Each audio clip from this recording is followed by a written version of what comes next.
जय हिंद दोस्तों, ये हमारा चैनल है पूरा एकेडमी। अगर वीडियो अच्छा लगे तो लाइक, शेयर और सब्सक्राइब करना ना भूलें। आज मैं लेकर के आया हूँ प्राचीन भारत का वैदिक संस्कृति, जिसे आर्य संस्कृति भी कहा जाता है, जिसका समय 1500 से 600 बीसी के मध्य रखा गया है। और वैदिक संस्कृति को मुख्यतः दो भागों में बांटकर देखा जाता है, पूर्व वैदिक या ऋग्वैदिक काल और उत्तर वैदिक काल। इसका अध्ययन करने से पहले हम लोग समझते हैं कि वैदिक संस्कृति या आर्य संस्कृति से क्यों कहा जाता था। वैदिक शब्द जो है वो मुख्यतः वेद से बना है और वेद का अर्थ होता है ज्ञान। वैदिक संस्कृति के निर्माता मुख्यतः आर्य को ही माना गया है। आर्य संस्कृत भाषा का शब्द है जिसका अर्थ होता है श्रेष्ठ। आर्यों को लिपि का ज्ञान नहीं था, अतः वे अपने ज्ञान को सुनकर एक पीढ़ी से दूसरी पीढ़ी तक पहुंचाते थे। इसलिए वैदिक साहित्य को श्रुति साहित्य भी कहा जाता है और इसका एक नाम संहिता भी है। अब हम लोग यहाँ पे देखेंगे कि पूर्व वैदिक या ऋग्वैदिक काल के बारे में, जिसका समय 1500 से 1000 बीसी के मध्य रखा गया है। इसमें स्रोत के रूप में हमें ऋग्वेद दिखाई पड़ता है, जो कि जिसमें कि देवताओं की स्तुति वंदना में लिखा गया है यह ऋग्वेद। और इसमें हमें एक दिखता है ओसीपी गेहुआ रंग मृदभांड, जो कि बर्तनों पर आधारित था। उसके बाद हम लोग देखेंगे उत्तर वैदिक काल के बारे में, जिसका समय 1000 से 600 बीसी के मध्य रखा गया है। इसमें स्रोत के रूप में 3 वेद है, यजुर्वेद, सामवेद और अथर्ववेद। अगर यजुर्वेद की बात करें तो यह कर्म कांडीय वेद था। इसमें विभिन्न यज्ञों से संबंधित अनुष्ठान और विधियों का उल्लेख किया गया है। उसके बाद अगर सामवेद की चर्चा करें तो यह पूर्णतः गायन से संबंधित है। इसमें मंत्रों का गायन किया जाता था और जो गायन करते थे उसे उद्गाता कहा जाता था। उसके बाद आता है अथर्ववेद। यह पूर्णतः जादू टोना पर आधारित था। इसमें मरण, भूत प्रेतों, वशीकरण इत्यादि के मंत्र गाए जाते थे और इसमें औषधियों का भी वर्णन किया गया है। और सहायक ग्रंथ के बारे में अगर बात करेंगे तो इसमें ब्राह्मण ग्रंथ, आरण्यक और उपनिषद दिखाई पड़ता है। तो ब्राह्मण ग्रंथ में जो है यह वैदिक कर्मकांड का विस्तार पूर्वक इसमें निरूपण किया गया है। और आरण्यक जो है यह अथर्ववेद का कोई भी इसका आरण्यक नहीं था। उपनिषद, इसमें मुख्यतः हमें मुंडकोपनिषद जैसे शब्द दिखाई पड़ेंगे, जिसमें कि सत्यमेव जयते एवं यज्ञों को जो है टूटी फूटी नौकाओं के समान कहा गया है। और आता है PGW चित्रित घुसर मृत भांड, या ये पूर्णतः बर्तन पर ही आधारित था। और इसका अगर क्षेत्र देखेंगे तो पंजाब, हरियाणा, राजस्थान आदि क्षेत्रों से प्राप्त किए गए हैं। अब हम लोग चलते हैं पूर्व वैदिक काल, जिसका समय 1500 से 1000 बीसी के मध्य रखा गया है। इसमें हम लोग देखेंगे कि आर्य पहचान एवं समस्या कैसे देखा जाएगा, कि आर्य का पहचान किस प्रकार से किया जाएगा, इसकी समस्या क्या थी। उसके बाद भारत में आर्यों का निवास स्थान देखा जाएगा। स्रोत में ऋग्वेद से परिचय किस प्रकार से थे, इनका सामाजिक जीवन किस प्रकार से था, राजनीतिक जीवन में ये लोग किस प्रकार प्रभाव डालते हैं, इनका आर्थिक जीवन कैसा था, और साथ में इसके बाद देखेंगे हम लोग धार्मिक जीवन के बारे में। तो हम लोग यहाँ पे देखेंगे कि आर्य समस्या एवं पहचान तथा निवास स्थान का मुद्दा, कि पूर्व वैदिक काल में जो है जो आर्य लोग थे उनका समस्या क्या था, उनका पहचान किस प्रकार से किया जाए। तो आर्य शब्द को जो है लेकर इतिहास में लगभग 200 वर्षों तक एक लंबी बहस चलती रही है। और आर्य शब्द के क्या अर्थ निकाला जाए, इस पर मुख्यतः हमेशा बहस होता रहा है।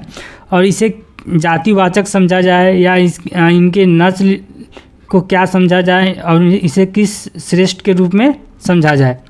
और मुख्यतः इसमें यह भी एक समस्या है कि भाषा के आधार पर समझा जाए या किसी अन्य आधार पर समझा जाए। क्योंकि इतिहास में जो है एक लंबे विवाद का यह प्रश्न रहा है। और भारत में आने वाले आर्यों के उद्भव को क्या माना जाए तथा आर्यों के दूसरे समूहों से पहचान करने के लिए क्या मानक निर्धारित किया जाए। यह सभी बातें जो है एक समस्या के रूप में रही है, जिसे हम लोग आर्य समस्या के रूप में देखते हैं। अगर वर्तमान में बात किया जाए तो इतिहास में आर्य समाज का जो अर्थ है वो जाति, नस्ल या श्रेष्ठता के रूप में नहीं समझा जाता है, बल्कि आर्यों को भारोपीय इंडियन यूरोपियन परिवार का सदस्य माना जाता है। अर्थात आर्य वह थे जो लगभग 1500 BC के पूर्व तथा आसपास या आज के जो है पश्चिम एशिया, मध्य एशिया, पूर्वी यूरोप, ईरान, भारत आदि क्षेत्रों में बसे हुए थे और जो लगभग एक जैसा ही भाषा का प्रयोग करते थे, जो कि हमें ऋग्वेद ईरानी ग्रंथ में जो जैन अवस्था 1500 BC के आसपास, होमर लिखित ओडिसी और इलियड यह भी 1500 BC के आसपास दिखाई पड़ता है। इसमें एक जैसे आर्यों के लिए जो है भाषा जंतुओं, पादपों, रक्त संबंधी तथा देवताओं के लिए प्रयुक्त होते हैं।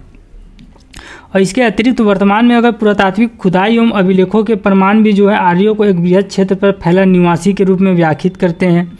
जैसे हम लोग देख सकते हैं आंद्रोनोव की संस्कृति जो कि कजाकिस्तान और मध्य एशिया के आसपास दिखाई पड़ता है। उसके बाद वोगजकोई के अभिलेख यह भी 1500 BC जो कि टर्की में दिखाई पड़ता है तथा इराक के 2 लेख इत्यादि दिखाई पड़ते हैं, जिसे हम लोग निम्नवत देख सकते हैं।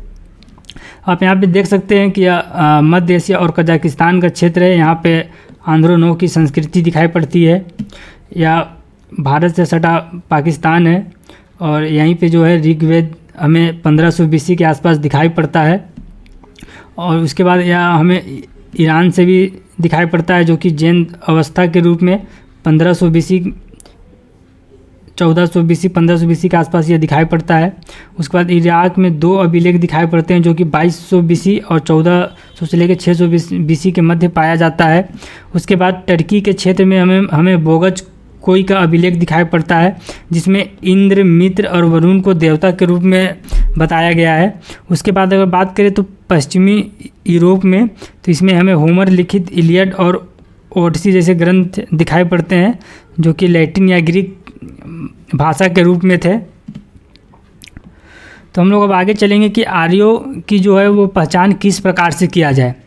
तो इतिहास में जो है आर्यों की पहचान के लिए उनकी बहुत सारी विशेषताओं को जोड़कर देखा जाता है, जो कि आर्य लोग घोड़े का प्रयोग किस प्रकार से करते थे, वो लोग युद्ध का रथ का प्रयोग किस प्रकार से करते थे, आर्य लोग जो है आरे वाले पहिए का प्रयोग किस प्रकार से करते थे। पहिया एवं बैलगाड़ी जो है हड़प्पा में भी है, पर यह ठोस पहिया नहीं था। मतलब ये है कि आर्य संस्कृति में जो है हमें यहाँ पे ठोस के रूप में पहिया और बैलगाड़ी दिखाई पड़ता है।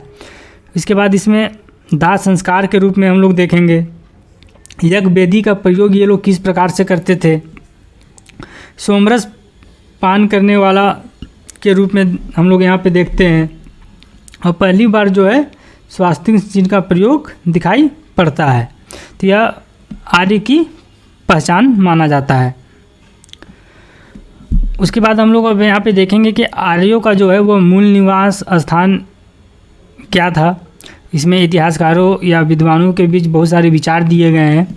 एक पेका नाम के विद्वान ने जो यह बताते हैं कि इनका निवास स्थान जो है मुख्यतः जर्मनी में था। उसके बाद सर गेलस जैसे विद्वान यह बताते हैं कि यह डेन्यूब नदी के किनारे रहते थे, यह यूरोप में दिखाई पड़ता है।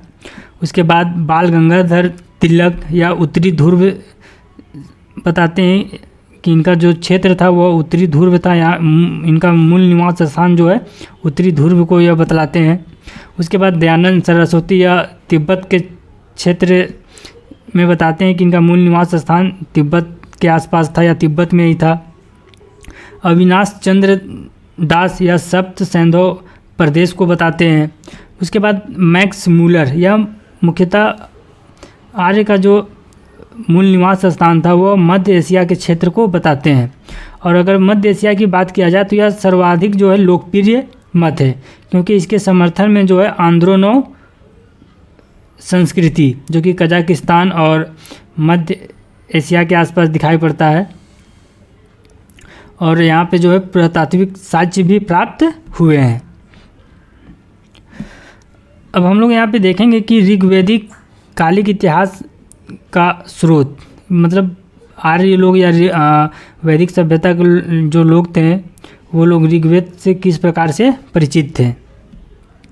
तो ऋग्वेद जो है वो मानव की प्रथम रचना मानी जाती है और इसमें मुख्यतः देवताओं की स्तुति वंदना करके यहाँ लिखा गया है, जिसमें कि कुल 1028 मंत्र या ऋचाएँ प्राप्त होती है और इसमें लगभग 300 से भी अधिक जो है भारोपीय भाषा के शब्द मिलते हैं।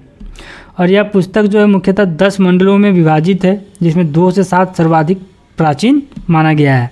तो हम लोग यहाँ पे इसको देखेंगे। अगर प्रथम देखा जाए तो यह संबंधित ऋषि जो है मछुछंदा, दीर्घतमा और अंगिरा के रूप में दिखाई पड़ते हैं। इसमें मुख्यतः जुआ से संबंधित बातें बताई गई है कि वो लोग मनोरंजन के रूप में किस प्रकार से जुआ जैसे शब्द का उल्लेख किया गया है। उसके बाद दूसरा देखेंगे तो गृत समद, इसमें जो है कृषि क्रियाओं पर बल दिया गया है। उसके बाद तीसरा में देखेंगे यहाँ इसमें विश्वामित्र गायत्री मंत्र की चर्चा, या यह भी कह सकते हैं कि पहली बार गायत्री मंत्र का उच्चारण यहाँ पे दिखाई पड़ता है। चौथा में देखेंगे वामदेव, कृषि अनुष्ठानों पर बल दिया गया है। पांचवा में अत्रि, इसमें अग्नि तथा घोड़े का महिमा मंडन जैसे शब्द मिलते हैं, जो कि ऋग्वेद की शुरुआत अग्नि की स्तुति से होती है। छठा में भारद्वाज, इसमें हरियूपिया शब्द की चर्चा मिलती है। सातवां में वशिष्ठ, इसमें 10 राजाओं के युद्ध तथा वरुण देव की पूजा की चर्चा दिखाई पड़ती है।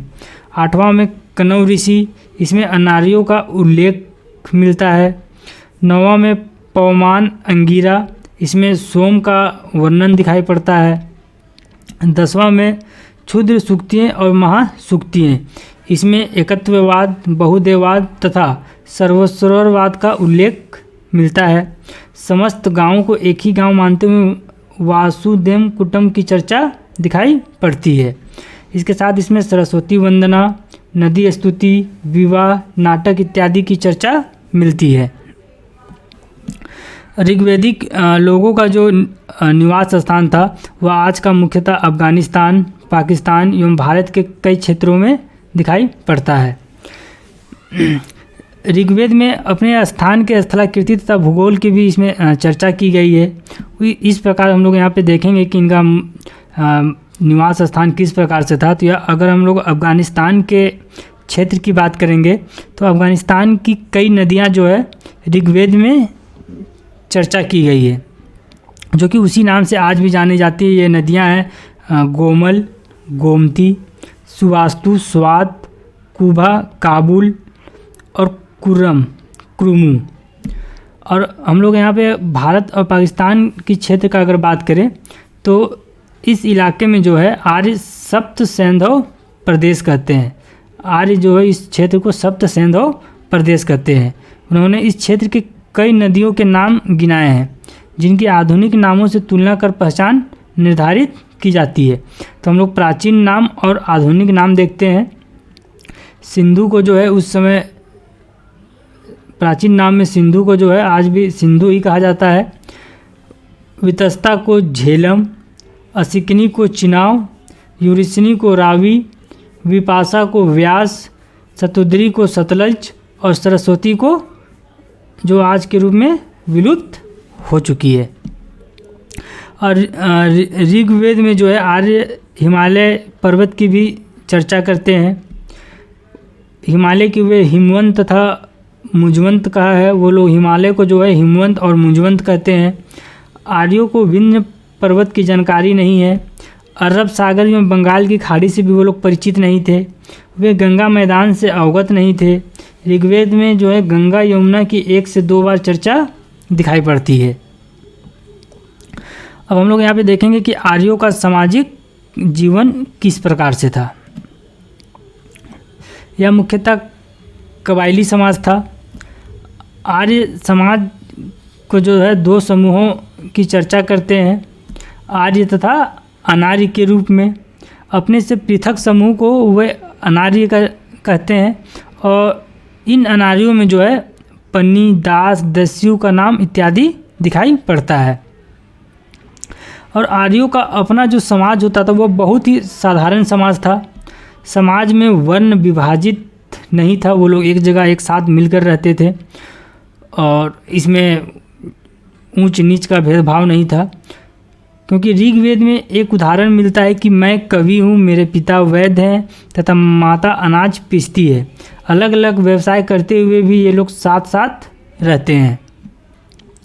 और ऋग्वैदिक समाज में परिवार जो है मूल इकाई हुआ करती थी।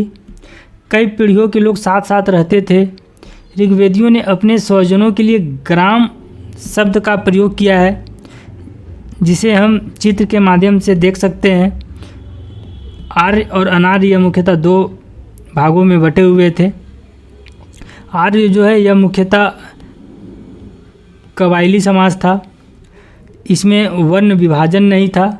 मैं कवि हूँ, पिता वैद्य है, माता अनाज पीसती है। और इसमें परिवार की संकल्पना है जो कि पितृसत्तात्मक के रूप में दिखाई पड़ती है। और यहाँ पे स्वजनों के लिए जो है ग्राम शब्द का इस्तेमाल दिखाई पड़ता है। और इसमें जो रहने वाले लोग थे उसमें पुरोहित तबके के लोग, योद्धा के रूप में और सामान्य वर्ग जिसे विष के रूप में देखा जाता है। और अनार्य में दास, दस्यु और पनी जैसे सब दिखाई पड़ते हैं, जो कि यह इसमें आलोचना की जाती है। आर्य समाज जो है वो पितृसत्तात्मक समाज था, लेकिन इसमें महिलाओं की जो स्थिति है वो ऋग्वैदिक समाज में पूरे प्राचीन तथा मध्यकालीन भारत में जो है सबसे बेहतर था। जैसे हम लोग निम्नवत देख सकते हैं यहाँ पे जो है महिलाओं को पुरुष के समान शिक्षा का अधिकार प्राप्त था। अनेक विदुषी महिलाएं की यहाँ पे चर्चा मिलती है। उन्हें वैदिक मंत्रों की रचना की थी, जैसे अपाला, घोषा, विश्ववारा, लोप मुद्रा आदि है। यहाँ पे महिलाओं को पुरुषों के साथ यज्ञ करने का अधिकार था। महिलाओं को राजनीतिक निर्णय का अधिकार था, जैसे सभा और समिति में इन्हें प्रवेश दिया जाता है। महिलाओं का विवाह कम उम्र में ना होकर के अब यौना आरंभ अवस्था में होता है। यद्यपि वैदिक समाज जो है वह मूलतः कबीलाई समाज था, अतः कई सारे कबीलाई लक्षण थे, जैसे कि इसमें नियोग प्रथा, बहुपति तथा बहुपत्नीत्व आदि भी प्रचलित थी। मतलब अब एक से ज़्यादा पति या एक से ज़्यादा पत्नी का प्रचलन था। आर्य और अनार्य जो है वह एक दूसरे से पृथक नहीं थे। हितों के आधार पर जो है आर्य वर्सेस आर्य तथा आर्य वर्सेस अनार्य में संघर्ष होते रहते थे, जो कि हमें 10 राज्य युद्ध के बारे में यहाँ पे दिखेगा। 10 राज्य युद्ध जो है वह मुख्यतः पुरुषनी नदी या पुरुषनी के क्षेत्र में रावी नदी के तट पर लड़ा गया था। इसमें जो है 2 पक्ष आमने सामने थे। एक तरफ भरत नामक कबीला था जिसका नेता जो है सुदास था, और एक विपक्षी कबीले में 10 थे जिसमें 5 आर्य और 5 अनार्य थे। युद्ध में भरत कबीले की जीत होती है और इस कबीले के नाम पर ही भारत नाम पड़ता है। पराजित 10 जनों में पूर्व भी थे जिनकी गणना शक्तिशाली कबीले में की जाती है। मतलब पूर्व जो है एक बहुत ही शक्तिशाली कबीला था, वह भी उस अनार्य में शामिल थे जिसमें इनका हार हो जाता है। आप यहाँ पे चित्र के माध्यम से देख सकते हैं, ये भरत कबीला था जिसका नेता सुदास, और जो ये लोग युद्ध में विजय होते हैं और जो हारते हैं उसमें 10 कबीला था, 5 आर्य और 5 अनार्य। इसमें पूर्व जैसा शक्तिशाली कबीला भी था जो कि पुरुषनी नदी के तट पर, मतलब रावी नदी के तट पर लड़ा गया था। और इसमें अगर इनका सामाजिक जीवन में और बात किया जाए तो यहाँ पे मुख्यतः अनुलोम विवाह और प्रतिलोम विवाह दिखाई पड़ता है। अनुलोम विवाह में पुरुष जो है उच्च वर्ग का होता था और कन्या निम्न वर्ग की होती थी, और प्रतिलोम विवाह में पुरुष निम्न वर्ग का होता था और कन्या उच्च वर्ग की होती थी।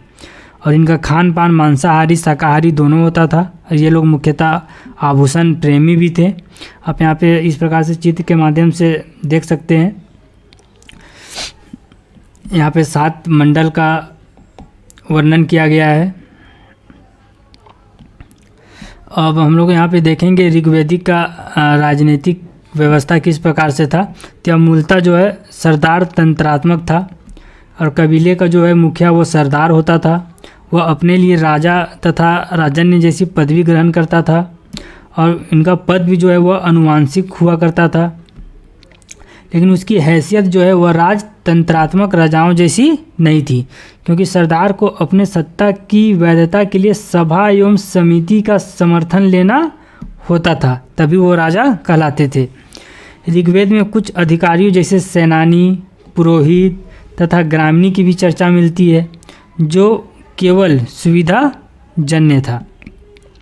राजा के पास अभी नियमित सेवा नहीं थी, कर प्रशासन विकसित नहीं था, न्यायिक तत्व भी विकसित नहीं था। अक्सर पशुओं की चोरी होती रहती थी। लोग स्वेच्छा से उसे जो है बलि या भेंट देते थे राजनीतिक व्यवस्था में। और ऋग्वेद में 4 प्रजातांत्रिक परिषदों की हमें चर्चा मिलती है, जिसमें सभा, समिति, विद्रत और गण के रूप में दिखाई पड़ती है। अगर सभा की बात करेंगे तो यह कबीले के जो है सबसे वृद्ध लोगों की परिषद थी। समिति में कबीले का हर व्यक्ति जो है समिति का सदस्य होता था। विद्रत और गण इन दोनों में का जो स्वरूप है वो स्पष्ट नहीं है, लेकिन भी इसे परिषद माना जाता है। और अगर इसकी बात करें तो इसमें हमें आर.एस. शर्मा जैसे इतिहासकार बताते हैं कि सैनिक परिषद कहा गया है इसे। और इसमें जो है प्रजातांत्रिक बीज ढूंढे जा सकते हैं, क्योंकि इनमें ऋग्वेदिक लोग एक जगह इकट्ठा होते थे और मुद्दों पर चर्चा एवं बहस होती थी तथा बहुमत के आधार पर जो है इसमें निर्णय लिए जाते थे। तो आप इस प्रकार से यहाँ पे देख सकते हैं कि लोग एक जगह इकट्ठा होकर के किसी भी चीज़ के बारे में या किसी भी निर्णय के लिए बहुमत का निर्णय होना बहुत ज़रूरी होता था। उसके बाद हम लोग देखेंगे ऋग्वेदिक का अर्थव्यवस्था किस प्रकार से था। इसमें मुख्यतः पशुपालन, कृषि और शिल्प व्यवसाय के रूप में दिखाई पड़ता है। अगर पशुपालन की चर्चा करेंगे तो इसमें जो है आर्य मुख्यतः गाय, बकरी, घोड़े आदि का पालन करते थे। इसमें गायों का काफ़ी महत्व था। वे धन की मानक थी गायों के लिए बड़े बड़े संघर्ष हो जाते थे, जो कि आगे पीछे कई शब्द विकसित हुए इनके लिए, जैसे पुत्री के लिए दोहित्री, गोधूली के लिए समय की माप, गवष्टि के लिए युद्ध, गोप के लिए राजा, गोमत के लिए धनी व्यक्ति के रूप में दिखाई पड़ता है। और कृषि की अगर बात करेंगे तो यह द्वितीयक व्यवसाय था। इनका मुख्य फसल जो है वो जौ था। आर्यों को जुताई, बुआई, कटाई, मौसम इत्यादि के बारे में जानकारी थी, लेकिन कृषि महत्व का जो है पेशा यहाँ पे नहीं दिखाई पड़ता है। और शिल्प और व्यवसाय की अगर बात करेंगे तो इसमें सोना चांदी, कांसा, तांबा, पीतल, रत्नकार, मृदभांड बनाने वाले कुम्हार तथा टोकरी बनाने वालों की चर्चा मिलती है। ऋग्वेद में जो है लोहा शब्द की चर्चा नहीं है। अयस्क की चर्चा यहाँ पे दिखाई पड़ती है, जिसे अलोह धातु के रूप में देखा जाता है। अब यहाँ पे देख सकते हैं कृषि कार्य के लिए किस प्रकार से इसमें ये लोग निर्भर रहते थे। ये लोग गायों या बैलों का उपयोग किस प्रकार से अपने जीवन यापन के लिए करते थे। अब यहाँ पे हम लोग बात करेंगे ऋग्वेदिक का धार्मिक जीवन किस प्रकार से था। अगर धार्मिक जीवन की बात करें तो यह मुख्यतः मानवाकृति, यथार्थवादी और रिचुअल से संबंधित था। इनकी मुख्य विशेषताएं थी, इसमें जो है एकेश्वरवाद, बहुदेववाद और सर्वेश्वरवाद सबका उल्लेख मिलता है।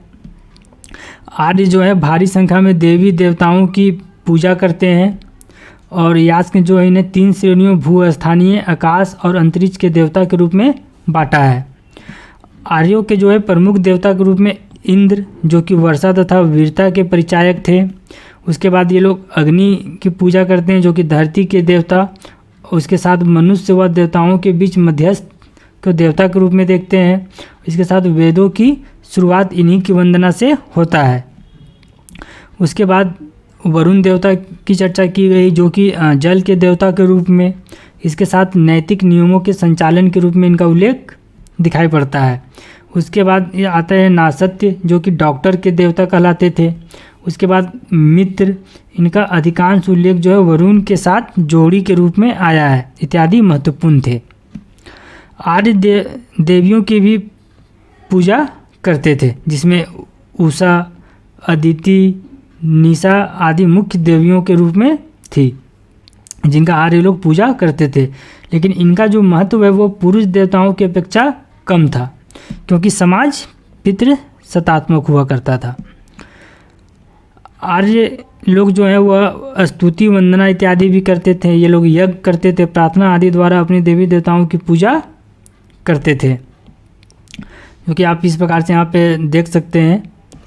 इंद्र, अग्नि, सूर्य देवता के रूप में जो ये लोग उनका पूजा पाठ इनमें विधि विधान करते थे, इनको ये लोग पूर्ण रूप से मानते थे। यह किस प्रकार से यहाँ पे दिखाई पड़ता है, उनका ये सामाजिक जीवन यहाँ पे आप देख सकते हैं किस प्रकार से वो लोग रहते थे। अब हम लोग यहाँ पे बात करेंगे धर्म की प्रकृति, जो कि मानवाकृति रूप दिखाई पड़ती है।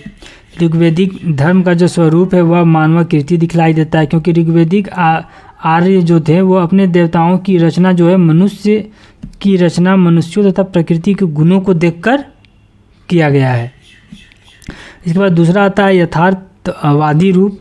इसमें जो है ऋग्वेदिक धार्मिक स्रोत यथार्थवादी भी था, क्योंकि लोग अपने देवताओं की पूजा मूलतः भौतिक उन्नति के लिए करते थे, स्वर्ग में जाने के लिए नहीं करते थे। और उसके बाद तीसरा दिखाई पड़ता है यहाँ पे सरल कर्मकांड, जो कि धार्मिक स्वरूप कर्मकांडी नहीं था। पूजा का माध्यम प्रकृति पूजा, प्रार्थना तथा यज्ञ था। लोग स्तुति वेदना पर ज़्यादा जोर देते थे, कर्मकांड पर नहीं, क्योंकि तंत्र मंत्र पर ज़्यादा बल नहीं दिखाई पड़ता है इस समय। अब हम लोग इसके बाद चलेंगे उत्तर वैदिक काल में, जिसका समय 1000 से 600 BC के मध्य रखा गया है। इसमें हम लोग अर्ली वैदिक और लेटर वैदिक दो भागों में बांट कर देखते हैं। अगर अर्ली वैदिक की बात किया जाए तो इसमें सामाजिक जीवन, राजनीतिक, आर्थिक और धार्मिक जीवन के बारे में देखेंगे, और लेटर वैदिक में भी सामाजिक, राजनीतिक, आर्थिक और धार्मिक के बारे में देखेंगे, जो कि मूलतः अगर दोनों को मिला करके देखा जाए तो इसमें हमें परिवर्तन और निरंतरता दिखाई पड़ता है। तो हम लोग उत्तर वैदिक में देखेंगे कि स्रोतों से ये लोग किस प्रकार परिचित थे, जिसमें यजुर्वेद यज्ञ जो है पूर्णतः कर्मकांडों का संकलन है, जिसमें योगों के विधियों, विधानों तथा तौर तरीके पर प्रकाश डाला गया है। यह एकमात्र वेद है जो पद एवं गद दोनों में है, और यजुर्वेद को जो है दो भागों में बांटा जाता है, शुक्ल और कृष्ण में। उसके बाद सामवेद यह गायन से संबंधित रचना है, जिसका संकलन योगों के दौरान गीत गाने के उद्देश्य से किया गया है, और भारतीय संगीत की उत्पत्ति इसी से मानी जाती है, क्योंकि इसमें आलाप, गायन, वाद्ययंत्र आदि की सर्वप्रथम चर्चा की गई है। मूलतः यह ऋग्वेद के छंदों को लेकर लिखा गया है। उसके बाद हम लोग देखेंगे अथर्ववेद। यह आम लोगों से संबंधित रचना मानी जाती है। इसमें तंत्र मंत्र, जादू टोना, अंधविश्वास आदि की चर्चा दिखाई पड़ती है। इसमें रोगों के उपचार की विधियां बताई गई है। भारतीय चिकित्सा शास्त्र की उत्पत्ति अथर्ववेद से ही मानी जाती है। उसके बाद हम लोग इसमें देखेंगे सहायक ग्रंथ के रूप में ब्राह्मण ग्रंथ है। यह भी कर्मकांडों का एक संकलन है। इनसे सामाजिक, आर्थिक व राजनीतिक कार्यों पर भी प्रकाश पड़ता है। उसके बाद हम लोग देखेंगे आरण्यक। यह वेदों के रहस्य एवं चिंतन से जुड़े ग्रंथ है। इनमें मंत्रों की गोपनीयता को रखा जाता है। इन्हें ब्राह्मणों तथा उपनिषदों के बीच कड़ी मानी जाती है। उसके बाद उपनिषद, इसे वेदांत भी कहा जाता है, और यह मुख्यतः दर्शन से संबंधित ग्रंथ है। इसमें कर्मकांडों की निंदा की गई है तथा ज्ञान मार्गों पर बल दिया गया है। इसमें ब्रह्म तथा जीव की एकता पर बल दिया गया है। उपनिषदों को जो है भारतीय दर्शन का सार कहा जाता है, क्योंकि आने वाली लगभग सभी चिंतकों पर इनका प्रभाव अवश्य पड़ा या दिखाई देता है। उपनिषदों का जो प्रभाव है वह बुद्ध, महावीर पर भी पड़ा, ये भी दिखाई पड़ता है। इन्हीं के आधार बना करके जो है शंकराचार्य, रामानुजाचार्य एवं माधवाचार्य आदि दार्शनिकों ने वेदांत दर्शन पर तमाम टीकाएँ लिख डाली है। मध्यकाल में स्तर में अगर देखा जाए तो इसमें सूफियों तथा दारासिकों, जो कि शाहजहाँ का पुत्र था, पर उपनिषदों का भी प्रभाव दिखाई पड़ता है। आधुनिक काल में अगर देखा जाए तो अरविंद, विवेकानंद, रविंद्रनाथ, महात्मा गांधी जैसे चिंतकों पर भी यह प्रभाव देखा जा सकता है। उत्तर वैदिक लोगों का अगर निवास स्थान की बात किया जाए तो यह मुख्यतः जो आर्य जो थे वो पंजाब, हरियाणा तथा गंगा घाटी क्षेत्र में प्रवसन करते हैं। इसी काल में जो है आर्य का परिचय भारत के आंतरिक क्षेत्रों से हुआ, क्योंकि वे कौशल जो कि पूर्वी यूपी, विंध्य उत्तरी बिहार, अंग पूर्वी बिहार, काशी, मगध तथा विंध्य पर्वत तथा नर्मदा नदी की चर्चा करते हैं। शतपथ ब्राह्मण भी आर्यों के पूर्वी फैलाव की चर्चा करते हैं। इसमें सदानीरा जो कि गंडक नदी तथा आर्यों के फैलाव की चर्चा दिखाई पड़ती है। इसके अलावा भी जो निवास स्थान उसमें ब्रह्मवर्त जो कि कुरुक्षेत्र के आसपास, ब्रह्म ऋषि देश, गंगा यमुना के बीच का क्षेत्र को माना जाता है। आर्यव्रत समस्त उत्तरी भारत को माना जाता है। उसके बाद मध्य देश विंध्य से हिमालय के बीच के क्षेत्र को माना जाता है। अब हम लोग देखेंगे उत्तर वैदिक सामाजिक जीवन के बारे में। तो उत्तर वैदिक काल जो है आर्य के जीवन में एक संक्रमण का काल माना जाता है। इसमें आर्य जो है कबीलाई जीवन का परित्याग कर अस्थायी जीवन में प्रवेश करते हैं, जिससे कि जो कबीलाई समाज जो है टूटकर वर्ण विभक्त समाज में तब्दील हो जाता है, जिसमें हमें ब्राह्मण जो कि पुजारी वर्ग के रूप में, क्षत्रिय शासक वर्ग के रूप में, वैश्य कृषि पशुपालन एवं व्यवसाय के रूप में जो कि एकमात्र करदाता के रूप में दिखाई पड़ते हैं। उसके बाद क्षुद्र जो कि ऊपर के तीनों वर्गों की सेवा करते हुए दिखाई पड़ते हैं। ऊपर का ये तीनों वर्ग जो है वह द्विज कहलाता है और इन्हें जो है एक उपनयन जो कि जनेऊ धारण संस्कार करने के लिए अधिकार माना जाता है। क्षुद्रों एवं सभी वर्णों की महिलाओं इसी उपनयन से वांछित कर दिया जाता है। मतलब क्षुद्र और ऊपर के चारों वर्ग की महिलाओं को जो है जनेऊ धारण से वंचित कर दिया जाता है और इन्हें निचले दर्जे में गिना जाता है। लेकिन अभी उत्तर वैदिक काल में जो है अस्पृश्यता, छुआछूत की संकल्पना का उद्भव नहीं हुआ था, क्योंकि रत्नकार जो वह क्षुद्र वर्ग में आता था उसकी समाज में काफ़ी प्रतिष्ठा थी तथा उसे उपनयन जनेऊ धारण का अधिकार दिया गया था। इस काल में महिलाओं की स्थिति में गिरावट आई, सभा समिति में उनका महत्व कम हो गया, कम उम्र में उनका विवाह हो गया। इस काल के ग्रंथ जो है महिलाओं की निंदा करते दिखाई पड़ते हैं और ऐतरेय ब्राह्मण जो है पुत्री को दुखी का कारण कहता है। पहली बार गोत्र की स्थापना इसी काल में दिखाई पड़ती है। गोत्र की पहली चर्चा जो है वो अथर्ववेद में मिलती है। आश्रम व्यवस्था की संकल्पना भी इसी काल में हुई। हालांकि आश्रम व्यवस्था के पालन की जो है वो महिलाओं, वैश्य तथा क्षुद्र से नहीं की जा सकती थी। आप इस प्रकार से यहाँ पे देख सकते हैं कि वर्ण किस प्रकार से विभाजित था, जिसमें ब्राह्मण, क्षत्रिय, वैश्य और शूद्र के रूप में दिखाई देते हैं। हम लोग अब इसमें देखेंगे उत्तर वैदिक काल का राजनीतिक जीवन किस प्रकार से था। इस काल में जो है राजनीति का विकास धीरे धीरे सरदार तंत्रात्मक से जो है वह राजतंत्रात्मक व्यवस्था की ओर जाते दिखाई देता है। इस काल में जो है राजा और प्रजा के बीच का भेद स्पष्ट हो जाता है। पूर्व वैदिक जो है सरदार अब पहले जैसा नहीं रहा, बल्कि उसकी हैसियत को अन्य सदस्यों से ऊपर किया गया। राजत्व में जो है देवत्व का आरोपण किया गया।